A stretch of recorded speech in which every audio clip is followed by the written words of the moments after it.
라고 단정할 수 없다며 미북 대화는 계속돼야 한다는 입장을 강조했습니다. 김영교 기자가 취재했습니다. 25년 전인 1994년 10월 21일 미국과 북한의 제네바 기본 합의가 체결되자 당시 빌 클린턴 미국 대통령은 기자회견을 통해 북한이 핵을 동결하고 해체할 것이며 전 세계는 안전해질 것이라고 천명했습니다. 제네바 합의엔 북한의 핵 포기, 국제원자력기구 IAEA의 사찰 허용과 미국의 북한 내 경수로 2기 건설 및 연간 증유 50만 톤 공급이 담겼습니다. 하지만 2003년 합의는 파기됐고 북한은 이후 핵 개발을 거듭하며 2017년 6차 핵실험까지 벌였습니다.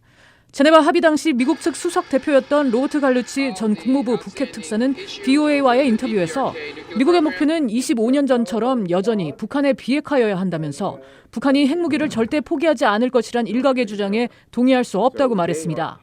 I favor a negotiation in which we explore the possibility of them giving up the weapons. Certainly, when they say they will, it'd be a shame to walk away and preemptively concede defeat.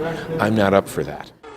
당시 협상단 차석 대표를 맡았던 토머스 허바드 전 주한 미국 대사는 25년 전보다 상황은 더 어려워졌다고 진단했습니다. 하지만 비핵화라는 명확한 목표를 갖고 협상은 계속 이어져야 한다고 강조했습니다.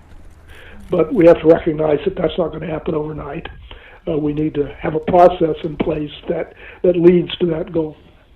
제네바 합의가 완전히 이행되지 못한 데 대해 갈루치 전 특사는 북한의 약속 불이행이 원인이었다고 설명했습니다.